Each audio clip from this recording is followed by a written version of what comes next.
Welcome back to Vellatt Pokkar. So ഇന്ന് നമുക്ക് കുറച്ച് പുതിയ അപരാധങ്ങളിലേക്ക് പോയാലോ?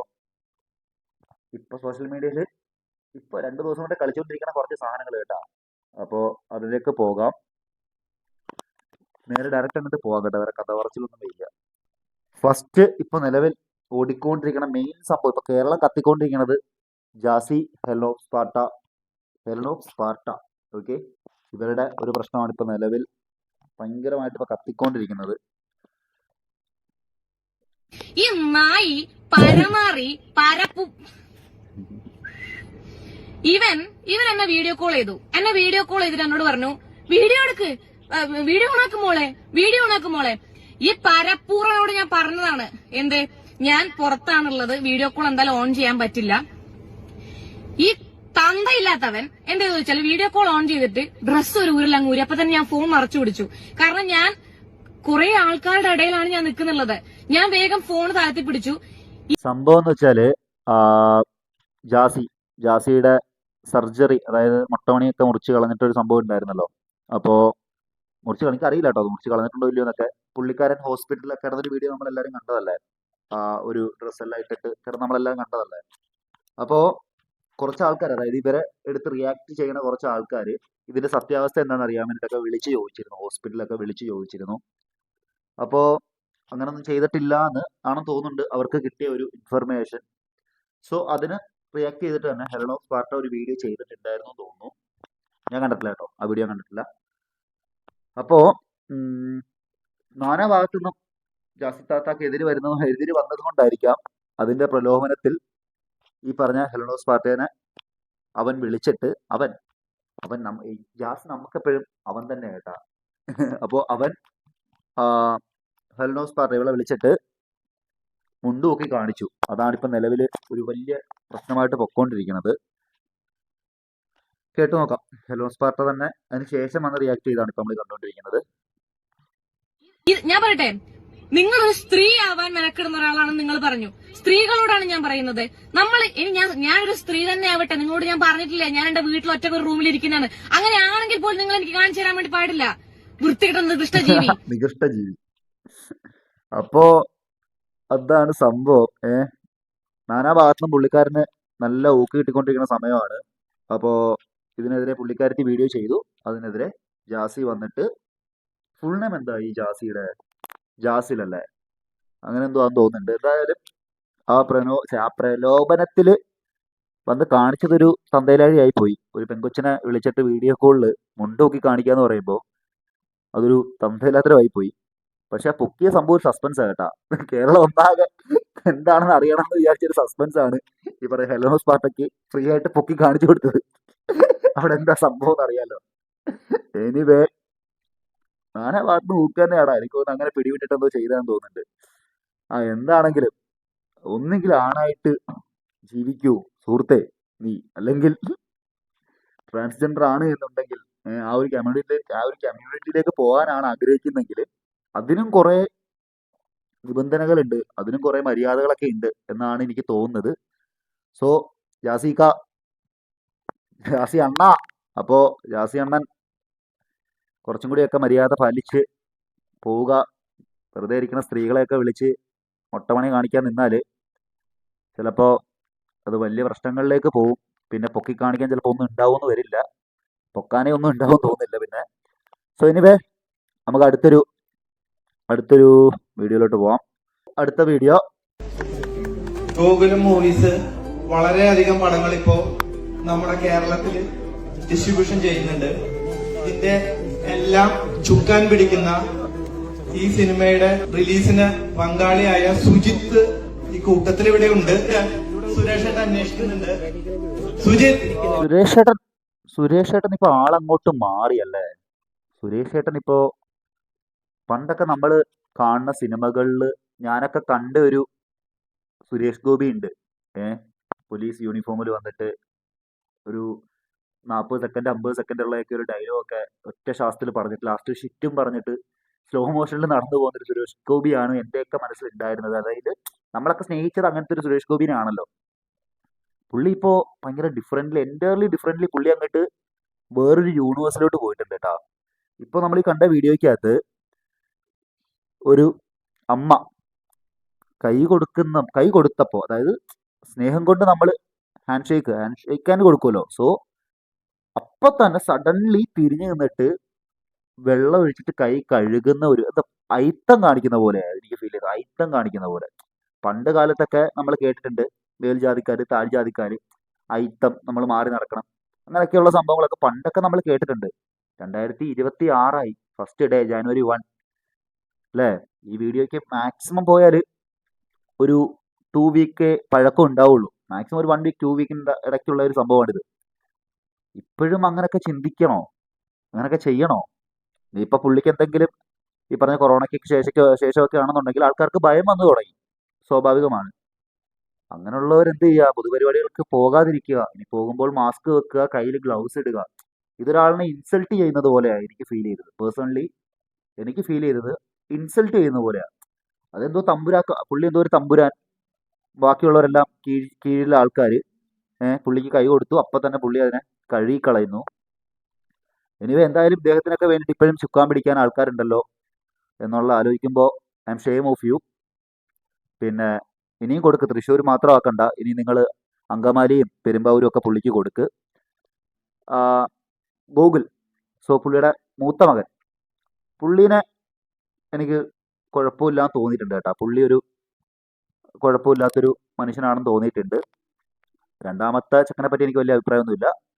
പിന്നെ എനിവേ, പഴയ കാലഘട്ടമൊന്നും അല്ല സുരേഷ് ഏട്ടാ. അപ്പോൾ എനിവേ, എന്തായാലും അതൊരു മോശപ്പെട്ട ഇതായിപ്പോയി, മോശപ്പെട്ടൊരു പ്രയോഗമായി പോയി ഇപ്പം ചെയ്തത് അവിടെ. എനിവേ, നമുക്ക് ഈ പിള്ളേരെ ഇത് ബാധിക്കരുത് കേട്ടോ. അതായത് വീഡിയോ കാണുന്ന, അതായത് ഇങ്ങനെ ഈ പുള്ളി ചെയ്യുമ്പോൾ ഏറ്റവും കൂടുതൽ എനിക്കൊന്ന് ഇപ്പോൾ അതായത് ഇപ്പോൾ അതിൻ്റെ പുള്ളി ഇത് ചെയ്തിട്ടങ്ങ് പോവുക. ഇപ്പോൾ അതിൻ്റെ ഒരു പീക്ക് ലെവൽ ഓഫ് ക്രൂശനം ഏക്കുന്നത് എനിക്ക് തോന്നുന്നു ആ മക്കൾക്കാണെന്ന് തോന്നുന്നുണ്ട് എനിക്ക്. കാര്യം അവരുടെ വീഡിയോസിൻ്റെയൊക്കെ അടിയിൽ വന്നിട്ട് നീ ഇന്ന ആളുടെ മോനല്ലടാ, നീ മറ്റേ സംഖ്യയുടെ മോനല്ലടാ, നീ മറ്റേ അങ്ങനെ ഇങ്ങനെയൊക്കെ പറഞ്ഞിട്ട് ഞാൻ കുറേ കമൻറ്റുകളൊക്കെ വായിക്കലുണ്ട്. അപ്പോൾ അവരെന്ത് കഴിച്ചു? സോ എനിവേ, അടുത്ത വീഡിയോയിലിട്ട് പോവാം. എല്ലാത്തിലും ആക്റ്റീവ് ആവണം കേട്ടാ. മദ്രസ പോണം അല്ലെ? മദ്രസയിൽ ഇൻഷാല്ല. അപ്പൊ അങ്ങനെയാണെങ്കിൽ നമുക്ക് മദ്രസയിൽ വിടാം കേട്ടോ. മദ്രസയിൽ നമുക്ക് പിന്നെ ചേർക്കാനും സംവിധാനം കേട്ടോ. അല്ല, ഈ ആസാമിൽ എവിടെയിരുന്നു? ആസാമില് നഗാവില്. നഗാവ് അത് ഇതാണ് മറ്റേ ഗുവാഹട്ടി ഭാഗം. ഗുവാഹട്ടിന് 1 മണിക്കൂർ. ഞാൻ എന്റെ നാട്ടിൽ പഠിത്തു പോയിരുന്നു ആസാമില്. ഇഷ്ടമല്ല. ഇഷ്ടല്ലേ? പക്ഷെ എന്റെ നമ്പറും കൂടി ഇങ്ങനെ സേവ് ചെയ്യും അതില്.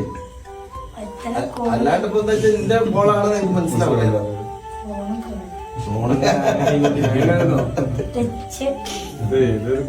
ഈ വീഡിയോ എന്ന് പറയുന്നത് ഈ അടുത്ത സമയത്ത് ഞാൻ കണ്ടതിൽ ഏറ്റവും നല്ലൊരു വീഡിയോ ആണിത്. ഇപ്പം ആക്ച്വലി നിങ്ങൾ പലരും ഇത് കണ്ടിട്ടുണ്ടാവൂല. കാണാത്തവർക്ക് വേണ്ടി ഞാൻ ഒന്ന് പറഞ്ഞുതരാം. ഈ പയ്യൻ, അതായത് ഞാൻ ഫസ്റ്റ് കാണുന്ന വീഡിയോ എന്ന് പറയുന്നത്, ഈ പയ്യൻ ഏതോ ഒരു ഫ്രീലൈൻസ് വ്ളോഗറാന്ന് തോന്നുന്നുണ്ട്. സോ ഈ പയ്യൻ നമ്മുടെ പെരിന്തൽമണ്ണയിൽ ചായ വിറ്റുകൊണ്ടിരിക്കുമായിരുന്നു. അതായത് ഇവനും ഉമ്മയും മാത്രമേ ഉള്ളൂ വീട്ടിൽ. പിതാവ് മരിച്ചുപോയി. അപ്പോൾ ഉമ്മയ്ക്ക് സുഖമില്ലാത്തതാണ്. ഈ മോനാണ് വീട്ടിൽ ഉമ്മാക്ക് മരുന്ന് വാങ്ങിക്കുന്നതും അവൻ്റെ കാര്യങ്ങളെല്ലാം, അതായത് ആ വീട്ടിലെ കാര്യങ്ങൾ ഒക്കെ ചെയ്യുന്നത് ഈ 7ാം ക്ലാസ്സിൽ പഠിക്കുന്ന ഈ മോനാണ്. അപ്പോൾ ഇവൻ ചായ വിൽക്കുന്നതിനിടയ്ക്കാണ് ഈ പുള്ളിയെ കാണുന്നത്. അപ്പോൾ തന്നെ പുള്ളി ഒരു വീഡിയോ ഇട്ട്, പുള്ളി ഇവൻ സംസാരിക്കുന്ന ഒരു വീഡിയോ ഇട്ടിട്ടുണ്ടായിരുന്നു. ശരിക്കും പറഞ്ഞാൽ അത് കണ്ടപ്പോൾ എൻ്റെ വരെയും കണ്ണ് നിറഞ്ഞു കേട്ടോ. മനസ്സിലായോ? അത്രയും, അതായത് രാവിലെ അവൻ 2 മണിക്ക് എന്തോ, ആ വീഡിയോയിൽ പറയുന്നത് അങ്ങനെ, 2 മണിക്ക് എന്തോ ചായ വിൽക്കാൻ വേണ്ടിയിട്ട് വന്നു. ഈ പുള്ളി വീഡിയോ എടുക്കുന്ന സമയം ഏകദേശം 9 മണിയാണെന്ന് തോന്നുന്നുണ്ട്. അവനാകെ ആ സമയം വരെ വിറ്റത് 5 ചായയാണ്. പിന്നെ വീട്ടിലെ കഥകളൊക്കെ കേട്ടപ്പോൾ സ്വാഭാവികമായിട്ടും കണ്ണ് നിറഞ്ഞു പോയിട്ടാ. അപ്പോൾ എനിവേ, എന്തായാലും ആ വീഡിയോ കണ്ടതിൻ്റെ അടിസ്ഥാനത്തിൽ ഇപ്പോൾ ഇവിടെ വന്നിരിക്കുന്നത്, ഇപ്പോൾ ഈ നിൽക്കുന്ന വ്യക്തി എന്ന് പറയുന്നത് പെരിന്തൽമണ്ണയിലെ MLA ആണ് കേട്ടോ.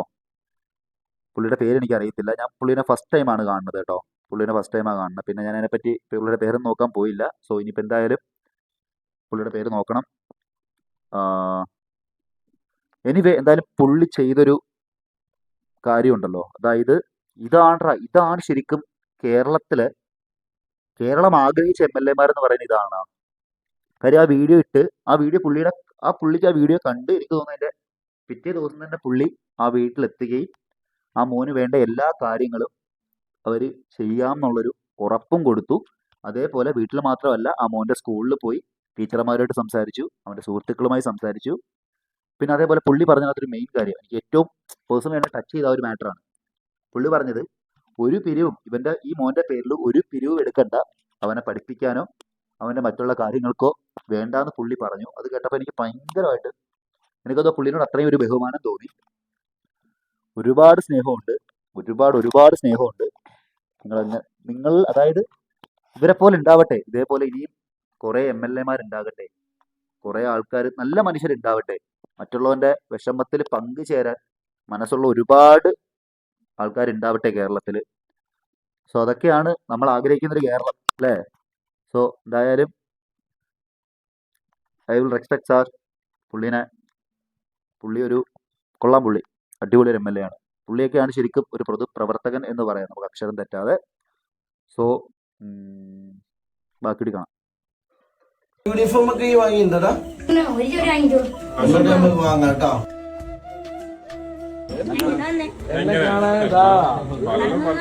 അല്ല MLA വണ്ടി ഉണ്ടല്ലേ അങ്ങോട്ട് എന്റെ വണ്ടി ഇനി എവിടെ കണ്ടാലും ഈ നിർത്തണം കേട്ടോ. ഇന്നെ കൈ ഇതാണ്. ആ മുമ്പിലും ഉണ്ടാവും MLA കേട്ടോ. എന്നാ പിന്നെ ഓക്കെ മോനെ കേട്ടാ, ഞങ്ങൾ പറ്റാന്നാ. Anyway big salute sir, big salute. ഭയങ്കര സന്തോഷം, ഒരുപാട് സന്തോഷം അങ്ങനെ കണ്ടതിൽ. താങ്കളെ കൊണ്ട് പറ്റുന്നത് പോലെ ഓരോ കാര്യങ്ങൾ ചെയ്തു കൊടുക്കാൻ പറ്റുന്നതിൽ ഒരുപാട് സന്തോഷം. ഇനിയും ഇതുപോലുള്ള പ്രവർത്തനങ്ങളിൽ നിങ്ങൾ ഏർപ്പെടട്ടെ. അടുത്തൊരു വീഡിയോ എന്ന് പറയുന്നത് ജീവിതത്തിൽ പല പ്രതിസന്ധികൾ ഉണ്ടാവും, നമ്മൾ അതൊക്കെ തരണം ചെയ്ത് മുന്നോട്ട് പോയെങ്കിലല്ലേ പറ്റുള്ളൂ. ഒരുപാട് ആഗ്രഹിച്ച് കഷ്ടപ്പെട്ടാണ് ഞാനൊരു DJക്ക് വേണ്ടി ഒരു ഗെയിമിംഗ് ലാപ്ടോപ്പ് വാങ്ങിയത്. ഏകദേശം 1 ലക്ഷം രൂപ അടുപ്പിച്ച് ചിലവായതാണ്. ഇപ്പോൾ കണ്ടില്ലേ, എനിക്ക് ന്യൂ ഇയർ സമ്മാനമായിട്ട് കേരള പോലീസ് തന്നെയാണ് ഈ ഒരു പരുവത്തിൽ ഈ ഒരു ലാപ്ടോപ്പ്. നമ്മളെപ്പോലുള്ള സാധാരണക്കാർക്ക് എന്ത് ചെയ്യാൻ പറ്റും? അവര് തന്നെ നശിപ്പിച്ചതിന് അവരുടെ അടുത്ത് തന്നെ ചെന്ന് പരാതി കൊടുത്തിട്ട് കാര്യമില്ലല്ലോ. ഇത് നമ്മൾ പത്തനംതിട്ടയിലുള്ള ഒരു ക്ലബിന്റെ പരിപാടിക്ക് പോയതാണ്. ആ ക്ലബിന്റെ പേരൊന്നും പറഞ്ഞ് ഞാൻ അവരെ ബുദ്ധിമുട്ടിക്കുന്നില്ല. അതായത് ഞാൻ ആദ്യം അവിടെ ചെന്നപ്പോഴേ അവരോട് എടുത്ത് ചോദിച്ചാണ് പെർമിഷനും കാര്യങ്ങളെല്ലാം ഓക്കെ ആണെങ്കിൽ നമുക്ക് DJ ചെയ്ത് അടിപൊളിയാക്കാം. അപ്പോൾ അവർ പറഞ്ഞത് ഗാനമേള ഇത് കണക്ക് പാപ്പാനി കത്തിക്കുന്നു പിന്നെ DJ നമുക്ക് സമയമുണ്ട്, ഒരു പ്രശ്നമില്ലെന്നായിരുന്നു. പക്ഷേ അവിടെ എല്ലാം അറേഞ്ച് ചെയ്ത് വന്നപ്പോഴത്തേനെ നല്ല ലേറ്റായി. അപ്പോൾ പെർമിഷന്റെ ടൈം കഴിഞ്ഞായിരുന്നു. എന്താ സംഭവം എന്ന് വെച്ചിട്ടുണ്ടെന്നുണ്ടെങ്കിൽ ന്യൂ ഇയർ ആയിരുന്നല്ലോ, ഇന്നലെ രാത്രി ന്യൂ ഇയർ ആയിരുന്നു, എല്ലായിടത്തും പരിപാടികളുണ്ടായിരുന്നു. അപ്പോൾ ഈ പരിപാടി നടന്നത് പത്തനംതിട്ടയിലാണ്. സോ ഈ പയ്യനെ, ഈ DJനെ പരിപാടിക്ക് വേണ്ടിയിട്ട് ഒരു ക്ലബ്ബ് വിളിച്ചു. അവിടെ പരിപാടിയുടെ എല്ലാം, അതായത് നമ്മളൊരു പരിപാടി നടത്തുമ്പോൾ സ്വാഭാവികമായിട്ടും നമുക്ക് മൈക്കിന്റെ എന്താ പറയുക, നിയമപരമായിട്ട് ഒരുപാട് കാര്യങ്ങൾ നോക്കാനുണ്ടല്ലോ, പെർമിഷൻ കാര്യങ്ങളൊക്കെ വേണമല്ലോ. സോ എല്ലാ റൂൾസും പാലിച്ചിട്ടാണെന്ന് തോന്നുന്നുണ്ട്. എല്ലാ റൂൾസും പാലിച്ചിട്ടുണ്ട് എന്ന് ക്ലബ്ബുകാർ അവരോട് പറഞ്ഞതിൻ്റെ അടിസ്ഥാനത്തിൽ അവൻ DJ ചെയ്യാനായിട്ട്, പരിപാടി നടത്താനായിട്ട് സ്പോട്ടിലെത്തി. പരിപാടിയൊക്കെ കുഴപ്പമില്ലാണ്ട് പൊക്കോണ്ടിരുന്നു. സോ എന്തോ പെർമിഷന്റെ ടൈം കഴിഞ്ഞതിന്റെ അടിസ്ഥാനത്തിലാണെന്ന് തോന്നുന്നുണ്ട് പോലീസുകാർ കയറി വന്നു. അവന്റെ ലാപ്ടോപ്പ്, അതായത് അവന്റെ എക്യുപ്മെന്റ്സ് ഇല്ല, ലാപ്ടോപ്പ് അതേപോലെ അവിടെ ഉപകരണങ്ങളെല്ലാം ഇവര് തല്ലി തകർത്തു. ഇത് ഗുണ്ടായിസമാണോ പോലീസുകാരാണോ, ഗുണ്ടകളാണോ പോലീസുകാരാണോ ശരിക്കും? അതൊരാളുടെ അതിപ്പം സമയം കഴിഞ്ഞോട്ടെ, അതിനല്ലേ സാറന്മാരെ നിയമങ്ങളുള്ളത്, നിയമ നടപടികൾ എടുക്കാനൊക്കെ അല്ലേ നിങ്ങളുള്ളത്. നിങ്ങൾ തന്നെ ഇങ്ങനെയൊക്കെ ചെയ്തു കഴിഞ്ഞാൽ നമ്മളിത് ആരോട് പോയി പരാതി പറയും?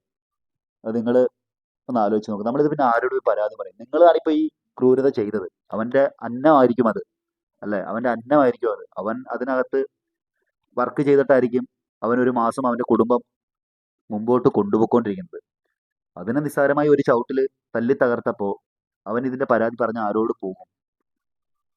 സോ എന്തായാലും ഈ വീഡിയോ ആരെങ്കിലും കാണുന്നുണ്ടെങ്കിൽ, നിങ്ങൾക്ക് എന്തെങ്കിലും തരത്തിലൊരു ഹോൾഡ് ഉണ്ടെന്നുണ്ടെങ്കിൽ അത് കുറച്ചും കൂടി ഇതിനൊരു തീരുമാനം, അല്ലെങ്കിൽ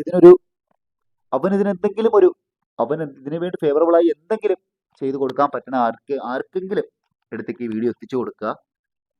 അവനെ ആരോട് പോയി പരാതി പറയും? സത്യമല്ല അവൻ അതിനകത്ത് പറയണത്. അവൻ ഇതിന്റെ അപ്പുറത്തേക്ക് ആരോട് പോയി പരാതി പറയും?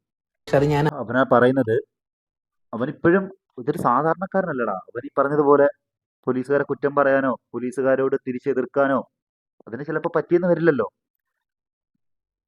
അവൻ പോലീസുകാരെ കണ്ട ഉടനെ തന്നെ ഈ പാട്ട് പരിപാടികൾ നിർത്തിയെന്നാണ് പറയുന്നത്.